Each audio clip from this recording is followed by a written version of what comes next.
The days when you were thought to have been fully vaccinated will be a thing of the past. Is 3 going to be the new 2? With employer vaccination requirements already widespread, workplace experts say it's possible some companies will convert their full vaccination requirement, now 2 shots, into a 3-shot requirement as the Omicron variant emerges. Pfizer PFE and BioNTech BNTX said 3 of its vaccine doses can neutralize the Omicron variant, while 2 doses may not be enough to prevent infection, according to very early-stage results released Wednesday. The vaccine makers emphasized the results come from preliminary laboratory studies. That echoes public health officials like Dr. Anthony Fauci, President Joe Biden's medical advisor, who say early news may be encouraging, but it's still very early in the process of understanding Omicron's threat. I think the days, at least for Pfizer and Moderna, the days you were considered fully vaccinated with 2 shots are going to be a thing of the past, said Christopher Feudo, a partner at the Boston-based law firm Foley Hoag representing management in employment law matters. Even before Omicron's rise,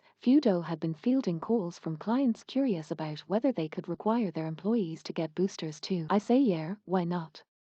The same legal leeway that allows companies to institute vaccination requirements at all should also let them alter the requirements to 3 shots, Feudo said. To his knowledge, none has followed through with a booster requirement yet, but he wouldn't be surprised if companies eventually did. Like Feudo, employment lawyer Erin McLaughlin expects some of the companies she represents to tack on booster shot requirements. I think it's coming, said McLaughlin, a partner at the national law firm Buchanan Ingersoll Rooney. The same companies that felt strong enough to require vaccines in the name of protecting their workforce will apply that same rationale to the booster, she said. Some employers are thinking about folding boosters into the workplace and some are already doing it, including the NBA. The Professional Basketball League does not have a vaccine mandate, but approximately 97% of its players are vaccinated. Starting the 17th of December, players who have not received a booster shot have to undergo game day COVID-19 testing before they step on the court, according to a league memo reviewed by MarketWatch. The memo is dated December the 3rd,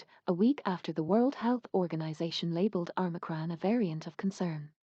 The memo also says team personnel without a booster by the 17th of December cannot travel with the team or be near other players. There are exceptions to the rule if it's still too soon for players or personnel to get the additional jab, the memo noted. Other employers are going slower on boosters, which the U.S. Centers for Disease Control and Prevention is advising for all adults 6 months after they've been fully vaccinated with the Pfizer/BioNTech shot or the Moderna mRNA shot. The CDC advises a booster 2 months after the Johnson Johnson JNJ shot. I see employers right now collecting data on boosters and encouraging them, but mandates remain focused on primary vaccination. We might have a new definition of fully vaccinated in the future, said Dr. Jeff Leviskers, population health leader at Willis Towers Watson WLTW, which provides human resources consulting. Even with Omicron, Leviskers noted boosters work better when delivered later, so we don't want to encourage people to rush to get a booster prematurely.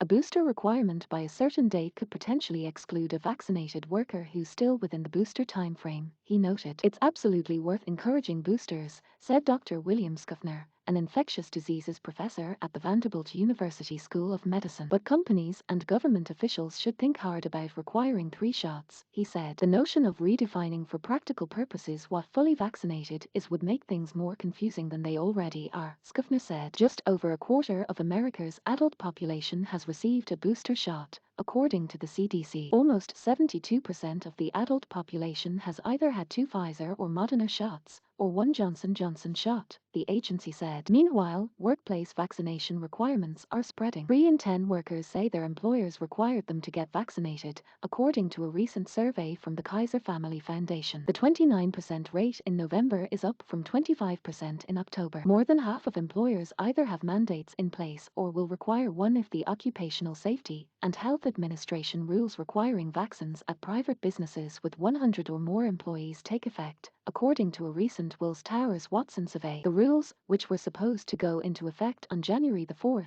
are on pause due to pending federal court challenges. The pending cases about federal rules on vaccine rules hinge on the question of whether the government overstepped its power in mandating that businesses require vaccines, Feudo said. On the other hand, lawsuits fighting a private employer's decision to make their own rules have been unsuccessful, he noted. That matters if employers are going to require boosters someday, he said. I don't see a distinction between regular doses and a booster in the eyes of the law in terms of the employer's ability to mandate vaccines.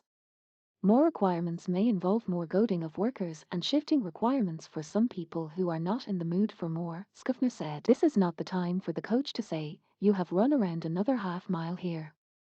For Schaffner, it goes back to avoiding more twists in a complicated situation. One of the principles of translating science to public policy is KISS. Keep it simple, stupid. Simplicity and clarity are in short supply when it comes to workplace COVID-19 laws, McLaughlin said. She hasn't heard yet from clients about booster requirements, but that's because people are waiting to learn more about the science and also figure out the twists and turns on the federal vaccine mandate hung up in the court. Everybody is in limbo now, she said.